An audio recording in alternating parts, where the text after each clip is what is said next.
oo qadka Skype-ka kaga jira magaalada Helsinki dadka Finland afita dhalinyarada iyo sportigana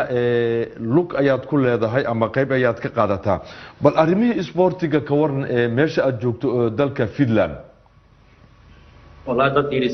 sida caalamka loo wada baajiyay ciyaaraha hadda tusaale ahaan bishan hadda aan ku jirno sagaalkeeda waxa ka dhici lahaa Finland tartan aad u weyn oo Only Boys oo Soomaalida loo qabto oo ururkan aan kamid ahay ururka soo qabto sagaalka bisha bilaaban lahaa 12 bisha dhamaan lahaa isagana waan baajinay oo waxaan baajinay bishii hore markuu xanuunkan bilowday laakiin dhinaca sportiga marka fiirisid dawladda Finland sharci waxay soo saartay oo ah in meel kasta la xiro waxa ka bida meelaha la xirayo maqaaxiyaasha waxa furan oo kaliya magaalada furan meesha cuntada laga iibsado dukaamada oo kale iyo meelaha market farmashiyada oo kale laakiin meelihii sportiga 99% way xiran yihiin sababtoo taas waxa tusaale u mid waxa la yiri 10 qof ka badan meel iskugu ma iman karaan marka sportiga la socono Soomaaliinta badan ee kubadda cagta ciyaarta marka 10 iyo ka badan iskugu imanayna sida awoodid wax activity ku saabsan dhinaca sportiga wadanka Finland ma jiro iska badaa haday ahaan lahaayeen liigagii caalamiga ah ee wadankan ka socon jiray dhinac kasta wax kasta waa la baajiyo ku saabsan activity sportiga wadanka Finland waa gartay igu sii jir qadka Axmed marka aan fiirino waxyaabaha hadda aad ka dhawaajiso waxa kamid ah Jirer BK oo ciyaartoyda Barcelona kamid ah dhaqaale aad u badan kooxda Barcelona ka qaadanaya maxaa loo aaneynayaa ka tigidiisa kooxdan xilligan waxa macquul ah sida wargeysyada ay qorayaan wax ka duwan in ay jiraan laakiin Jared BK waa milyaneer ama waa mid kamid ah ciyaartoyda kuwa ugu taajirsan dunida family waxa uu ka dhashay qani ah mana u baahna marka la eego kooxda Barcelona mushaarka uu ka qaadanayo inkastoo kubadda magac uu ka raadiyay sidoo kale waxa uu leeyahay koox laftiisa waxaana wargeysyada ay soo sawireen sawir lambarka saddexaad uu ku raayo kooxdiisana uu ku biiray waxa saameynta ugu badan BK uu uga tagay ama uu uga tagi kara Barcelona waxa ay tahay inay isku khilaafaan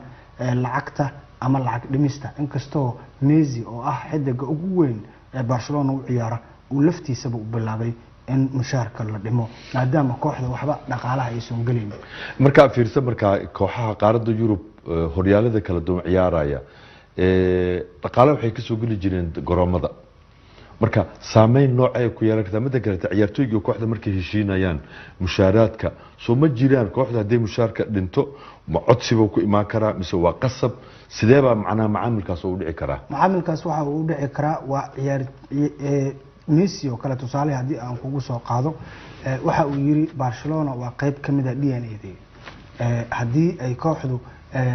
dhibaato ay ku jirto waa in dhibaatada aan la qaybsadaa uu yiri hadii kooxda ay horumar la gaaraysan waa in horumarka la gaaraa uu yiri Barcelona waxaan imid ayuu yiri anigoo aan magac lahayn waxaan ka soo baxay yiri akademiyada kooxda La Masia Barcelona waxay soo iibsatay yiri anigoo da'deedu ay tahay 13 sano koox Estudiantes lagu magacaabo ka dhisan dalka Argentina waxa ay gaarsiisay ayuu yiri halka hadda taaganahay 5 jeer iyo 6 jeer ayaan ku guuleystay yiri laacibka ugu wanaagsan dunida waxaan kamid ahay yiri ciyaartoyda ugu dakhliga badan dunida ma ahan ayuu yiri marka in aniga lacagta hadda ay dhaheen ama ay doonayaan in dhaqaalahooda ay ku xoojiyaan in aan jiido ayuu yiri ciyaartoydana waa ay ku daysdeen sidoo kale waxa soo korortay in dhammaan garoomadii ugu waaweynaa Yurub laga dhigay meel lagu karantiilo dadka kooxda Real Madrid garoonkeeda Santiago Bernabeu ayaa ahaa garoonkii ugu horeeyay ee lagu bilaabay in dadka lagu xareeyay maadaama meel inta oo kun ay qaado aan la heli karin shalay iyo daraad waxa soo baxday in sidoo kale Tottenham iyo kooxda Borussia Dortmund oo ka dhisan dalka Jarmalka sidoo kale ay u hibeysay garoonkeeda kooxaha caafimaadka ee ka shaqeeya coronavirus ama COVID-19 si dadka loo maareeyo oo halkaasi karantiin loogu sameeyo ugu dambeyn Cabdifataah hal daqiiqo ayaan ku siinayaa marka Finland marka aad fiiriso iyada bal sida hadda Axmed uu noo sharaxayo garoomadii sportiga maxaa dawlad maxaa iyaduna macnaha hadda ma jiraan garoomo ilaa imika loo cayimay in ay macnaha dadkaasi lagu karantiilo waase sidee kooxaha ka dhisan dalka Finland dhaqaalihii sidoo u saameeyay ciyaartoydii والله هذا دمان هذا جرام سعودة مع عيار سعودة ودك في لا مجران إلا هذا اللي مشي كرون لو طلع كلايتات كلا كرتيلي لكن سيدا كلا وحاجرة إن دتك في لا إنك استوى عافمات كودي لغالوه أدوس كافي عين هي هذا مجران إلا هذا كرون اللي يجري كرون كاس هل لقيه دتك لكن جرامدي عيارها كود سعون شرين دمان تجود هريين ciyaartoydii kooxaha u ciyaari jiray wadanka fiila liiga ka ciyaari jiray intii qofkii aan wadankiisa ku laaman dhammaan inta kale gobolada wadamada jooga waxay isku dayaan inay tagaan meelaha tuulooyinka guryaha ku lahaayeen meeshaas ay wada joogaan laakiin sida xaqiiqda waxaa socota in cudurkan saameynta uu ku yeeshay ciyaaraha adduunka meel kastaba in aysan ahaan doonin haddii xitaa cudurkan uu dhammaado kooxuhu siday ahaayeen inaysan ahaan doonin in kooxaha badan dhaqaalahoodu hoos u dhici doono ciyaartooy badan dhaqaalahoodu hoos u dhici doono saameynta uu ku yeeshay cudurkani u malan maayo inay kasoo kabsanayaan sanadaha hadda soo socda marka laakiin Finland waxay la mid tahay dabcan wadamada kale ee qaaradda Yurub ama adduunka oo dhan ku yaala sida ciyaarihiisa ay cudurkan u saameeyay si la mid u saameeyay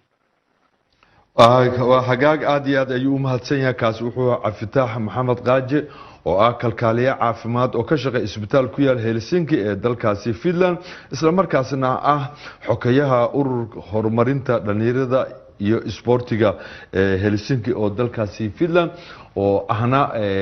wacyigeliye dhinaca cudurka coronavirus ee magaalada Helsinki khadka Skype-ka ayuu magaalada Helsinki uga jiray sidoo kale Axmed Salaad ayaa ila fadhiyay studio oo kamid ah wariyaasha radio Muqdisho iyo telefishinka qaranka gaar ahaan bahda isboortiga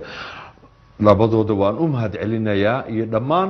bahdii igala qayb gashay barnaamijkan dhammaan daawadayaasha iyo dhageystayaasha radio Muqdisho iyo muuqaalbaahyaha qaranka anagoo isku duuban waxaan idin leenahay sida iyo maalin wanaagsan